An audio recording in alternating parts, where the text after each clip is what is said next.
Welcome back, guys.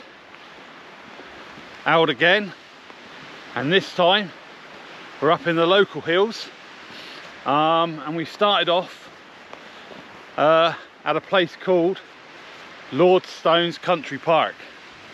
Now, Lordstone Country Park is situated on the Cleveland Way, and if you don't know, the Cleveland Way is 109 miles long. It starts from Hemsley in the North York moors and ends at Filey on the northeast coast. Now, we're only going to be doing a short part of that, and we're out overnight, and we're going to be staying in a tarp. Now, I have Brian with me. Brian's never actually set up a tarp or stayed in the tarp, so it's his first time. So hopefully it should be fun. The weather, again, like the last video, is quite windy. The wind is coming from a northwesterly direction, but it's not going to deter us. We're going to get up. We've got a few hills to go. They're not big, and we're going to a place called Wainwright on Clay Bank on the Cleveland Hills, where again we're just going to set up 2 tarp tents and spend the night there. So we've got this peak in front of us to get up, and then we've got a few more peaks, and it's approximately about 3 miles, so it's not that far. And once we get to our destination, we'll look for a place amongst the sandstone outcrops, and hopefully we'll have a good night under the tarp. So let's go, let's get up there and let's enjoy ourselves.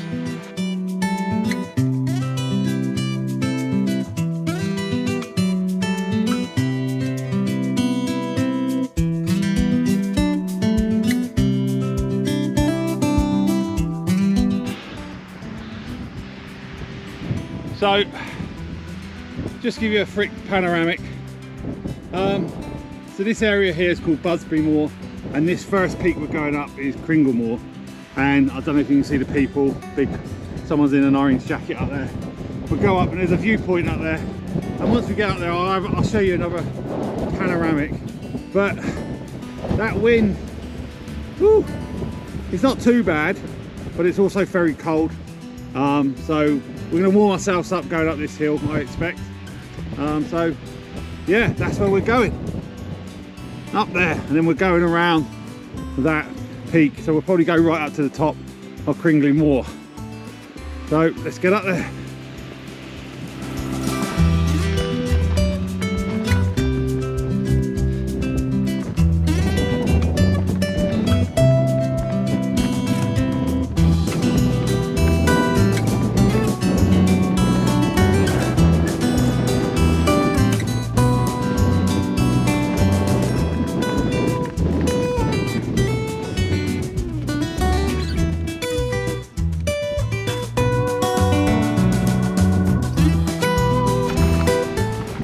So we're at the top of the viewpoint. We're not exactly right on the top of Kringle Moor, which is just behind me. We'll be going up there anyway, which is known as Drake Cow. But I just wanted to show you what we can see at the moment. That wind, I'll see as soon as we got up onto this viewpoint and we're exposed, it's got really stronger. So I'm going to turn you around. So there you've got basically Teesside. Over this side, you probably make out on the horizon, that's Roseberry Topping, and beyond that it's the North Sea. If you come round to the left, we've got Teesport, and we've got the big manufacturers there, and then in the middle we've got Middlesbrough, Teesside.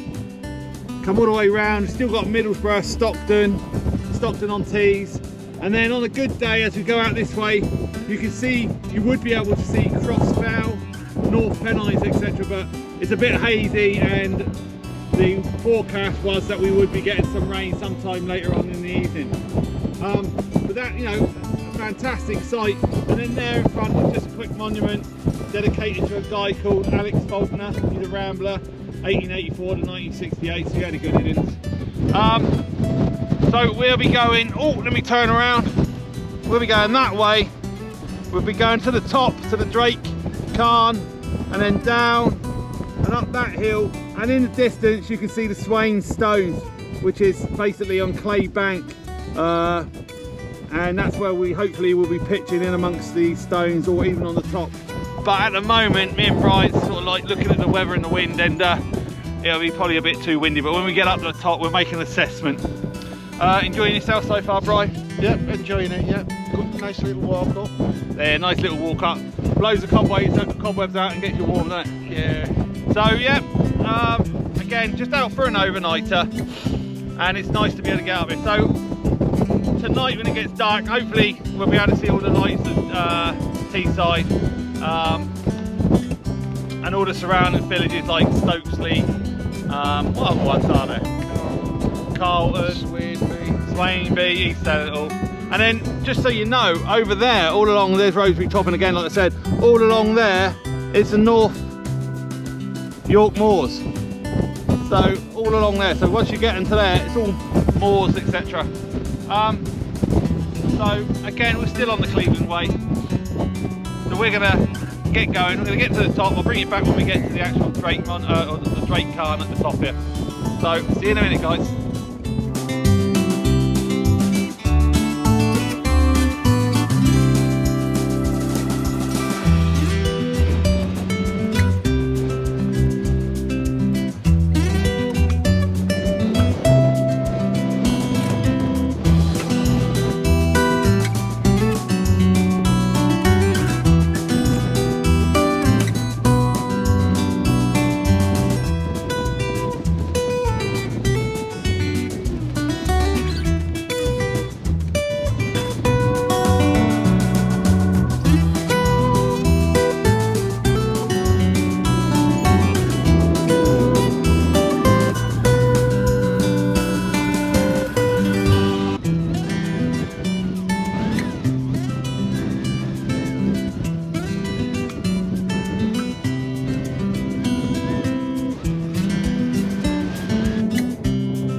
So, we're about halfway, 3/4 of the way there. It's not too far, like I said.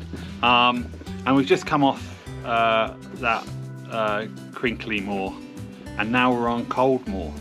But on the way down from Crinkly Moor, we could see a black shape on Cold Moor, and it's turned out to be a cave. And we're sat, well, I'm sat in the entrance at the moment. I'll just take you outside and show you.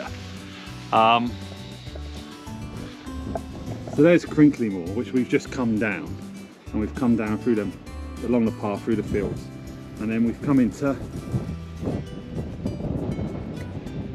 this cave here. So we thought we'd come and have a look at it, and we're going to go in and have a look. So are you coming in, Bri?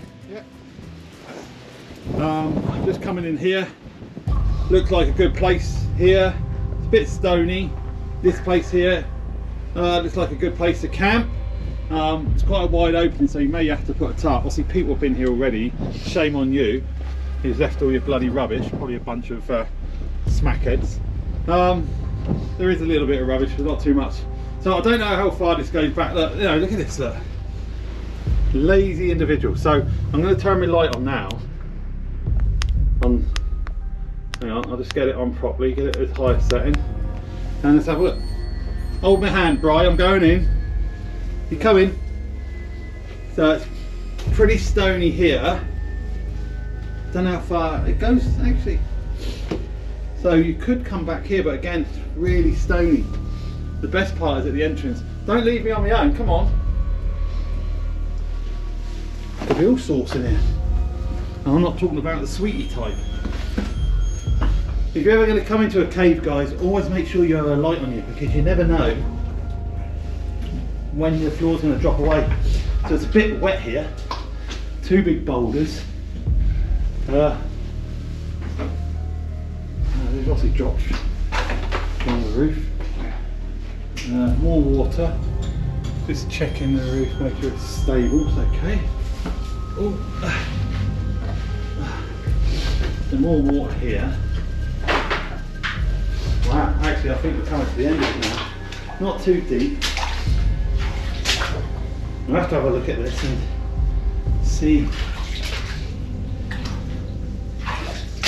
what this is called. Not too deep. And then we're right at the back. And someone's been here because there's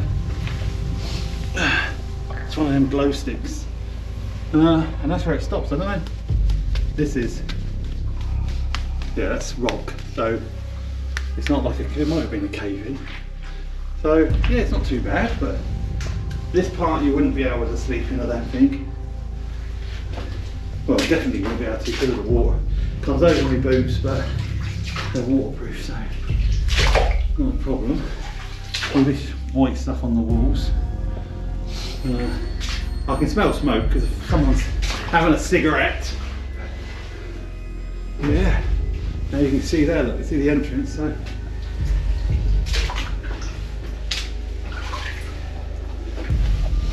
pretty damp in this part. There, you can see it dripping down off of this bit here. And coming from there. Stalagmites and stalactites. Why do people have to leave bloody rubbish everywhere? Yeah, just take it home with you, look. Bottle of Stella. Thousands of years time when they dig this out, they'll find that and go, oh look, we found an old drinking vessel. But yeah, more rubbish. Don't know what that is. It's a bit of architrave. What's that doing there? Well, worth noting. Now this area here is quite good. Not as big as our camp that we did last week, but this area is good. Let's turn off the torch and back outside. So and there you go, that would be your view that you'd wake up to.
So we're now at the Wainstones, which I've just shown you there, and the top of the hill is just up there. But where it's so blowy, what we're going to do is we've just dumped our packs down here and we're going to go on the top. Well, I know there's no way we're going to be able to set a tarp up over there, so Right, we're going to look in there, in them stones, for a decent pitch. I'm not too sure about this pitch. It might be fine behind this big rock because the wind's coming this way and behind this rise, or we could drop down into there. So we're just going to do an assessment and go up and then pop back down and see what we can find. What do you reckon, Brian? Might have to drop down. Drop down there. I mean, this may be a bit too, it's a perfect pitch. Oh, it's lovely. But I think it's still a little bit too windy for a tarp. But let's go up and have a look.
Come down off the hill, which is up there. We found a area where Brian stood just there. It's not completely out of the wind, but we'll make the best of it. So here we go, the DD 3x3. Let's get this bad boy up. Right, just to let you know, we've got to change of plan. That wind is far too strong to put a tarp up in this area, so we have a cunning plan and we're going there now. So hopefully it will pay dividends. However, we've got about 45 minutes of light left, so we need to get to where we're going ASAP. It isn't really a problem because we've got head torches, etc. But this could turn into an interesting camp if we get to where we're going. So I'll bring you back hopefully when we get there.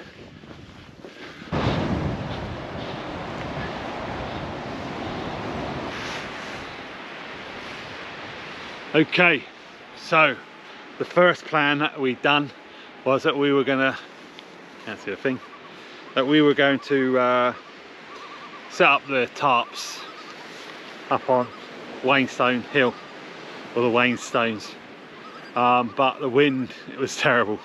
Like I said, I recorded about 41 miles an hour at one stage, so we did attempt to put the tarp up, but it was ridiculous. So what we've done, plan B, is we come down off the hill and we found ourselves a little conifer wood, probably can't see much, and we've put the tarps up here.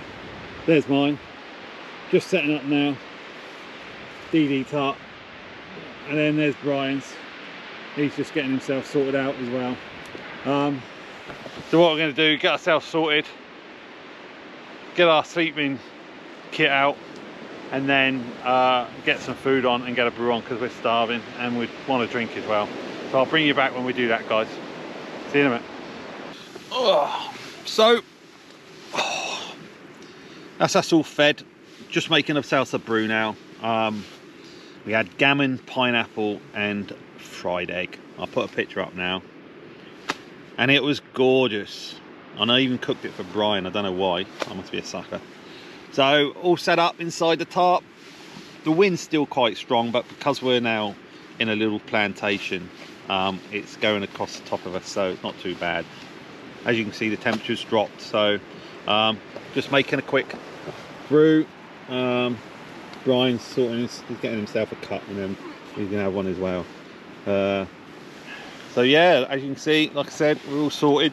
So it's just a matter now of just listening to the radio. Hopefully you get the rugby on. Hopefully refresh Scotland. But you happy, Bright? Yeah, actually, it's turned out brilliant. Actually, Yeah. we thought it was going to go like, well, but no, it's turned out well. You enjoy your dinner? Oh, lovely that. Got the candle going? Yeah. Yeah. You thinking about buying one? Oh, definitely going to get one of those. There you go, sold already.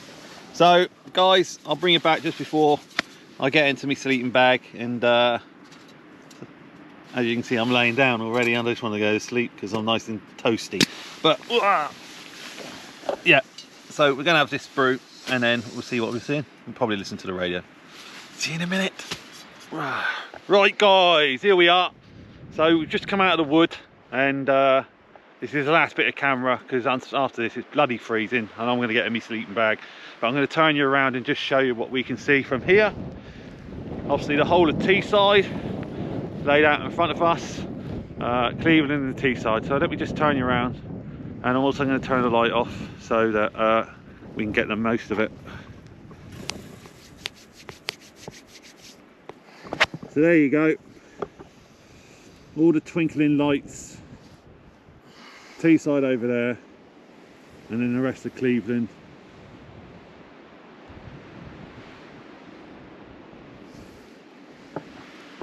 So I think that's it for the night. I'm going to get myself in my sleeping bag. Still windy, bloody cold, and then I've got him here. So again. So yeah, gonna get ourselves to bed. Yeah. So yeah. see you in the morning, and hopefully everything will be good.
Okay, good morning guys. So that's us all packed up. It's amazing how the wind has suddenly dropped. There's still a bit of a breeze, but not as obviously blowy as yesterday. So as I said, we're all packed up, ready to go. So yeah, it was a good camp. Had a good time. Brian's first Tarp camp. He's still in the woods over there, just sorting his stuff out. So we're now going to get ourselves off the hill. We haven't got far to go, and as you can see, there's Teesside. And it's raining over there, and I think it's coming this way. No, it's going that way, so that's not a problem. We haven't got far to go to the car. It was lucky we found this place just before it was starting to get dark. As they say, you know, you can't plan for everything, and when we got up to that hill, we were not going to be sleeping on that hill in tarps. It was ridiculous. We had an attempt to try and put one up, but no. So we packed up and came lower down and found this place in the woods, which was perfect. So hopefully out next week with another tarp camp. Bit unusual this one, so you might like that one. But if you enjoyed it, thanks very much. Give us a thumbs up, guys. Give us a thumbs up if you watch this video, even if you don't watch it all the way through. Just give us a thumbs up. If you don't like it, then give us a thumbs down. You know, that's down to you. Share the video, and if you're not already a subscriber, please give us a subscribe. But other than that, thanks a lot for watching. Thanks for staying this long, and I will see you on the next one. Take care and have a good week.